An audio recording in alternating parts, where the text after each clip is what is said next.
Setelah adegan itu mereka kembali canggung. Hyunwoo mengantar Haein menuju kamarnya. Matanya masih berusaha mengawasi HP Haein. Ia mencari kesempatan agar bisa mendapatkan HP itu, tapi selalu gagal.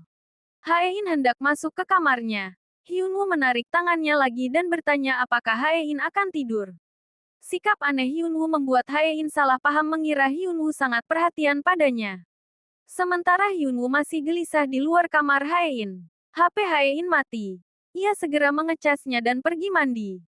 Saat itu Hyunwoo masuk ke kamar Haein dan menghidupkan HP-nya. Ia mencoba beberapa kombinasi angka untuk membuka password HP Haein, tapi tetap tidak terbuka. Ia ragu dengan satu angka, tapi ternyata itu berhasil membuka HP Haein. Dengan cepat ia menghapus pesan kakaknya dan saat itu juga Haein selesai mandi. Haein bertanya sedang apa Hyunwoo di kamarnya. Hyunwoo mengatakan ia tidak bisa tidur. Ia tidak tahu kenapa ia tidak bisa tidur. Ia berpikir Haein juga sama. Jika sama maka mereka bisa mengobrol untuk mengisi waktu.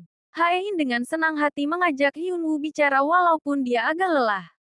Tapi Hyunwoo malah menolaknya dan menyuruh Haein istirahat saja. Haein kembali tersipu karena merasa sangat diperhatikan oleh suaminya. Sambil berjalan menuju kamarnya, Hyunwoo merasa lega karena nyaris saja terjadi bencana. Ia ingat dengan password HP yang bisa membuka HP Haein adalah 1031. Itu adalah tanggal saat mereka berkunjung ke dokter kandungan. Saat itu Haein dinyatakan hamil 4 minggu. Hyunwoo bertanya kapan bayinya akan lahir. Tanggal 31 Oktober adalah hari perkiraan lahir bayi mereka. Haein mengatakan itu adalah tanggal yang cantik. Tak disangka tanggal itu masih diingat Haein bahkan digunakan sebagai password HP-nya. Ibu Hyunwoo memarahi kakak Hyunwoo yang dengan berani menemui Haein tanpa sepengetahuan Hyunwoo. Menantunya mengatakan mereka tidak pernah bertemu Haein dan mereka ingin menentang perceraian Hyunwoo. Ibunya sangat marah. Ayahnya berkata apa yang dikatakan Haein. Kakaknya mengatakan bahwa Haein tidak tahu tentang perceraian. Hyunwoo yang ingin bercerai. Haein berjanji akan berkunjung ke rumah menemui keluarga Hyunwoo. Ibu Hyunwoo sedang mengambil telur di kandang. Ia teringat momen saat Hyunwoo dan Haein menikah. Fotografer akan mengambil foto keluarga dan kerabat. Namun ibu Haein malah pergi dari tempat itu. Ibu Hyunwoo mengejar besannya itu. Terjadilah percakapan yang tidak mengenakan. Ibu Hyunwoo tahu bahwa besannya itu tidak menyukai Hyunwoo sebagai menantunya. Tapi dulu saat Hyunwoo mengatakan ia punya pacar, ia mengatakan gadis itu hampir dipecat dan berasal dari keluarga miskin. Hyunwoo akan menanggung hidup gadis itu jika mereka menikah. Ibunya sempat menyarankan Hyunwoo untuk mencari gadis lain. Bahkan orang miskin seperti keluarga Hyunwoo pun sangat perhitungan. Ibunya sangat paham ibu Haein kecewa dan kesal karena perbedaan ekonomi Haein dan Hyunwoo sangat jauh. Ibu Haein membenarkan itu. Meskipun begitu, ibu Hyunwoo berharap anaknya diperlakukan dengan baik. Dia banyak kekurangan untuk Haein. Ibu Haein menyindirnya dengan mengatakan ia sangat hebat karena bisa menikahi putrinya. Sebagai seorang jaksa, ia sangat perhitungan dan tidak mau melewatkan peluang. Ibu Hyunwoo tetap tenang menghadapi besannya dan memberi nasihat sebagai orang tua alangkah baiknya mereka membantu agar pernikahan anak-anaknya bahagia. Ibu Haein menolak dan tersinggung karena merasa diperintah oleh Ibu Hyunwoo. Bercerai atau tidak Ibu Hyunwoo hanya berharap anaknya hidup dengan bahagia. Pagi hari Hyunwoo melihat Haein sedang minum jus jeruk. Hyunwoo ingat bahwa itu adalah pesan dari Ensung semalam. Hyunwoo menawarkan untuk membuatkan teh. Tapi Haein menolak. Ia menghampiri Hyunwoo dan mengambil sehelai rambut rontok di pundaknya. Hyunwoo berdebar. Ia mulai bertanya-tanya kenapa jantungnya berdebar saat Haein mendekatinya. Ia menjawab sendiri bahwa itu karena ia takut dengan Haein makanya jantungnya berdebar. Saat Haein turun dari tangga, Hyunwoo terpesona melihat kecantikan Haein. Kini giliran Hyunwoo yang selalu salah tingkah melihat pesona istrinya. Apapun yang dikatakan Haein, Hyunwoo senang mendengarnya. Ia heran kenapa istrinya terlihat sangat cantik. Rekan kerjanya menebak Hyunwoo pasti dalam suasana hati yang baik karena ia bersenandung. Ia tidak sadar telah bersenandung dan mulai malu dengan tingkahnya sendiri. Ia memperhatikan Haein yang sedang rapat. Ia menebak dengan ekspresi seperti itu. Sebentar lagi Haein pasti akan memarahi semua peserta rapat.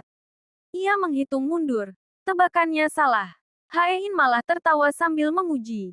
Melihat itu Hyunwoo juga ikut tersenyum. Dia kembali sadar dan bingung dengan dirinya sendiri. Hyunwoo menceritakan itu kepada Hyunki.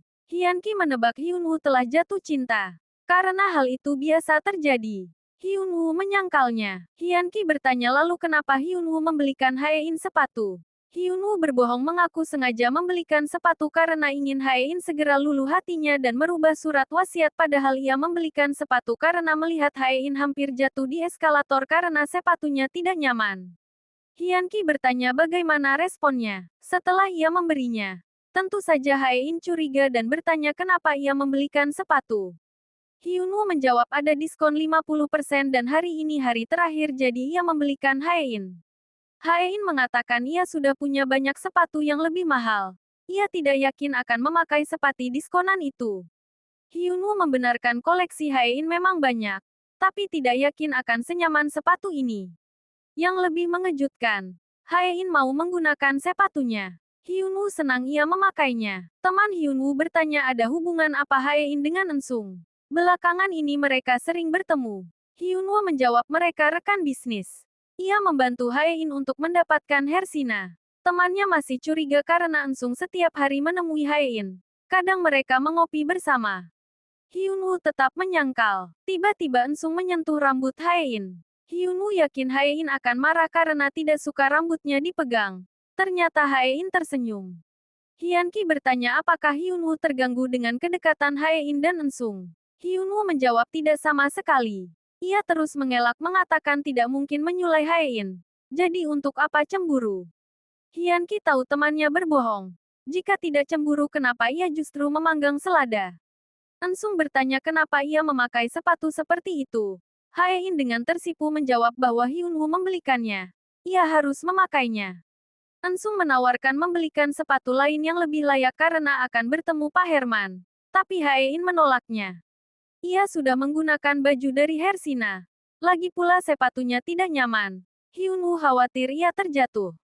Pak Herman mengajukan Hersina harus mendapat posisi split level. Negosiasi tidak akan berlanjut jika syarat utama itu tidak terpenuhi. Dengan percaya diri Haein mengancam Tuan Herman.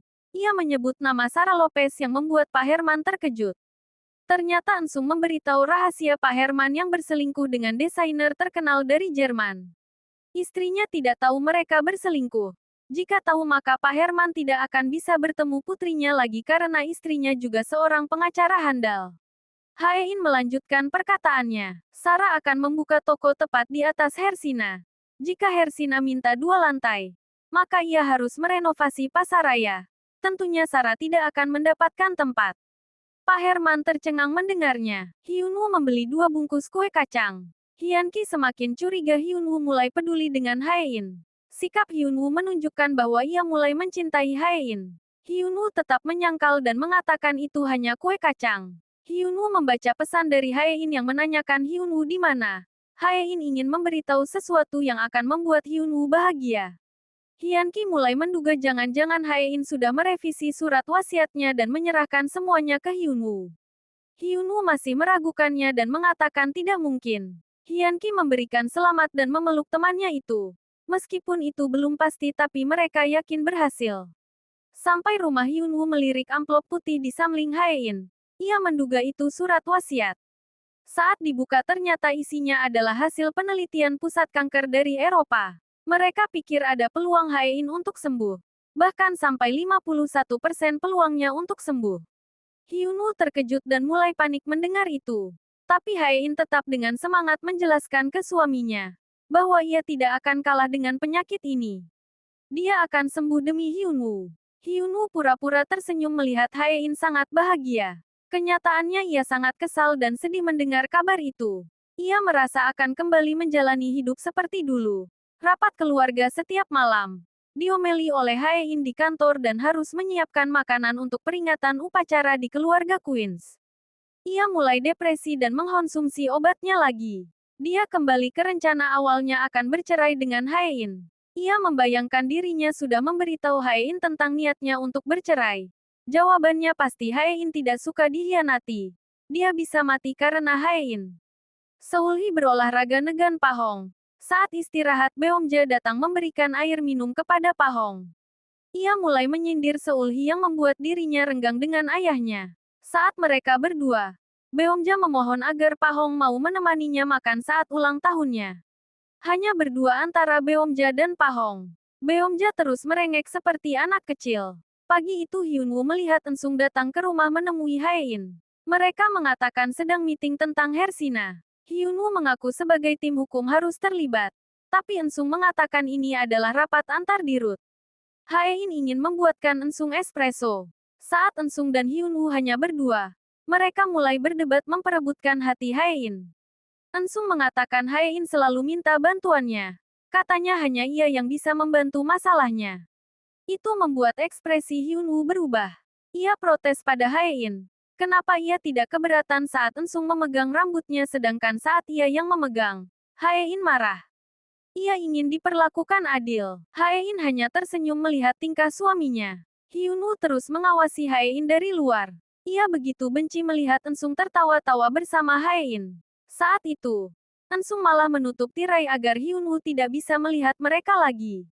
Hyunwoo masih berusaha menguping dan tidak tahan untuk masuk ke dalam. Haein menyuruh Hyunwoo istirahat karena ia tidak perlu bantuannya. So Cheol masuk dan berpura-pura akrab dengan Ensung. Ia juga mengatakan bahwa merasa lebih akrab dengan Ensung daripada Hyunwoo yang sudah menjadi kakak iparnya selama 3 tahun. Hyunwoo menemui Hyunki untuk berkeluh kesah. Hyunki mengatakan Ensung adalah harapan baru bagi Hyunwoo. Jika mereka saling jatuh cinta, maka Hyunwoo akan mendapatkan tunjangan. Hyunwoo keberatan. Ia tak mau Haein dengan Ensung karena ia orang yang aneh dan mengerikan. Hyunki mengatakan tak perlu pedulikan siapa pasangan Haein, asalkan Hyunwoo selamat.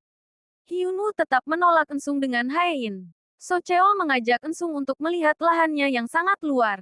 Ia berniat menjadikan Ensung inventor untuk proyek yang dibangunnya. So Cheol juga mengatakan tidak ada masalah untuk perizinan karena ia punya orang dalam. Ensung tampak kurang tertarik dengan tawaran So Cheol. Grace memberikan foto-foto Ensung kepada Ibu Haein. Ibu Haein kagum melihat Ensung bertemu orang-orang penting dan terkenal. Ia juga menjelaskan Ensung orang kepercayaan dari para petinggi-petinggi yang berpengaruh dan mengatakan cocok menjadi rekan bisnis So Cheol. Tapi Grace melanjutkan obrolan dengan memprovokasi Ibu Haein. Ia ragu Ensung mau bekerja sama dengan So Cheol karena Haein berambisi membuat pasaraya menghasilkan 1 triliun. Dengan begitu Haein akan mewarisi grup Queen seperti janji kakeknya. Grace menambahkan entah apa yang dikatakan Haein tentang So Cheol hingga Ensung tidak melihat So Cheol sebagai rekan yang potensial. Benar kata ramalan itu, bahwa Haein akan memangsa satu persatu saudaranya. Ibunya sangat emosi mendengar itu. Grace bertemu dengan Ensung memberitahu bahwa keluarga Queen sangat percaya ramalan. Ramalan adalah Alkitab bagi mereka. Karena mereka terlalu percaya pada ramalan, Grace berhasil mengambil keuntungan selama 15 tahun dari keluarga itu. Mereka bertiga bersulang. Haein tampak lemas dan kurang sehat. Ia terkejut melihat ibunya datang ke rumahnya. Tanpa basa-basi ibunya langsung menyerang Haein. Ibunya bertanya apa yang dikatakan Haein pada Ensung sampai Ensung tidak mau berinvestasi pada So Cheol. Karena dicecar berbagai fitnah, Haein semakin tidak stabil. Ia bahkan tak mampu bertanya apa maksud ibunya. Hyunwoo melihat kejadian itu. Ia menyuruh ibunya pergi karena Haein kurang istirahat dan sedang tidak sehat. Ibunya tersinggung karena merasa diusir. Haein meminum obatnya. Hyunwoo menyuruh Haein untuk berterus terang tentang penyakitnya kepada keluarganya. Haein masih tetap menolak dan melarang Hyunwoo menganggapnya seorang pasien. Hyunwoo mencoba memberikan pengertian bahwa keluarga Haein harus tahu kondisinya. Ia paham Haein memikirkan banyak hal. Kehilangan saham, klub 1 triliun, dan aset-asetnya. Tapi menyembunyikan hal penting karena takut kehilangan sesuatu itu tidak benar. Haein menjawab orang tuanya sudah pernah kehilangan anak. Ia tak mau keluarganya syok. Untuk apa menakuti mereka? Lagi pula Haein merasa bukan putri yang baik. Dia tak ingin menambah beban untuk keluarganya. Dan yang terpenting dia yakin akan sembuh. Di lain tempat, Ensung memiliki rencana membuat semua pemilik saham menjaminkan saham Queens dan berencana meninvestigasi keuangan Pahong. Dengan cara mengungkap kejahatan penjaga keuangan Pahong yang mencuri dan mengambil bagian uang gelap Pahong. Berkas itu harus diserahkan ke kejaksaan. Jika para petinggi sudah diselidiki maka, Pak Ketua juga pasti akan diselidiki. Ensung tampak puas dengan rencananya.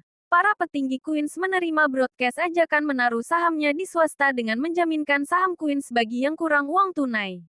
Semua tertarik untuk ikut secara diam-diam. Pak Hong datang menemui Beomja. Ia bertanya-tanya kenapa Beomja tiba-tiba ingin mentraktirnya. Ia kaget ternyata di dalam ada Beom Seok. Beomja meminta Pak Hong untuk memaafkan Beom Seok. Meskipun Beom Seok sudah berlutut minta maaf, Pak Hong tidak sudi memaafkannya. Pak Hong masih sakit hati karena Beom Seok telah mengadukan Pak Hong ke kejaksaan untuk menyelamatkan diri sendiri. Dan saat Pak Hong ditahan, ia berencana untuk menggantikan posisi Pak Hong. Beom Seok terus meminta maaf dan mengatakan ia melakukan itu karena ia mendengar Pak Hong akan mencoba menyalahkan Beom Seok atas tuduhan penggelapan uang. Beomja ikut membujuk ayahnya tapi Pak Hong tetap tidak mau memaafkan anaknya yang telah berkhianat. Ia juga mengingatkan Beomja untuk tidak mengulangi hal ini karena ayahnya tidak suka. Seorang pembeli membuat keributan di pasar raya. Ia mau mengembalikan produk yang dibelinya 2 bulan lalu karena tidak cocok. Karyawan toko menolaknya karena produknya sudah banyak terpakai.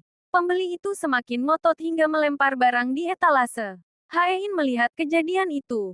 Ia berniat menyelesaikan masalah itu baik-baik. Tapi pelanggan itu malah mengancam akan menyebarkan video pasaraya tidak melayani dengan baik. Haein balik menyerang. Ia mengancam akan menuntut mereka dengan pasal perusakan properti dan beberapa pasal lainnya. Pelanggan itu takut dan memilih untuk pergi. Di kampung Hyunwoo, ayah Hyunwoo hendak mencalonkan diri kembali sebagai kepala desa. Tapi saingannya telah berkampanye dengan kotor dan memprovokasi warga untuk menjelekkan program ayah Hyunwoo. Saat ayah Hyunwoo berpidato, semua warga mencibir. Percuma memiliki menantu konglomerat jika tidak memberikan bantuan apapun di desanya. Bahkan tidak peduli dengan keluarga suaminya. Saat mereka asik mempermalukan ayah Hyunwoo, Haein datang dengan rombongannya membawa makanan dan oleh-oleh. Semua tercengang melihat Haein. Haein memperkenalkan diri dan meminta maaf karena tidak hadir saat perayaan ulang tahun ayahnya. Sehingga ia ingin mentraktir seluruh warga kampung serta memberikan beberapa oleh-oleh yang diberikan khusus untuk warga. Semua berbalik bersorak dan mendukung ayah Hyunwoo. Pesta meriah diadakan oleh Haein bersama warga. Mereka semua bersuka cita. Ibu Hyunwoo memberitahu Hyunwoo istrinya ada di kampung. Hyunwoo terkejut dan segera menyusul. Haein masuk ke kamar Hyunwoo. Ia duduk menenangkan diri sambil mendengarkan musik. Seorang anak kecil mendekati Haein bertanya siapa dia. Anak itu ternyata keponakan Hyunwoo. Saat tahu bahwa Haein adalah bibinya, anak itu minta diizinkan jalan-jalan naik mobil Haein. Haein menyuruh supirnya mengantar anak kecil itu. Tiba-tiba ingatan Haein kacau. Ia mulai berhalusinasi berjalan tanpa arah dan tujuan. Ia mulai lupa dengan sekitar. Saat itu Hyunwoo sampai di kampungnya. Ia mencari Haein dengan panik. Setelah menyusuri kampung dengan sepedanya hingga malam, Hyunwoo menemukan Haein sedang kebingungan dengan pakaian kotor. Hyunwoo membentak Haein karena khawatir tapi Haein mengingatkan Hyunwoo untuk tidak menganggapnya pasien. Ia mengatakan dirinya baik-baik saja. Hyunwoo meminta maaf karena telah membentaknya dan bersedia meninggalkan Haein sesuai permintaan Haein. Haein tak bisa menyembunyikan ketakutannya. Ia memanggil Hyunwoo dan mengatakan sakitnya kumat. Ia lupa bagaimana ia ada di sana. Ia sangat takut. Tangannya gemetar. Hyunwoo iba melihat kondisi istrinya lalu datang memeluknya.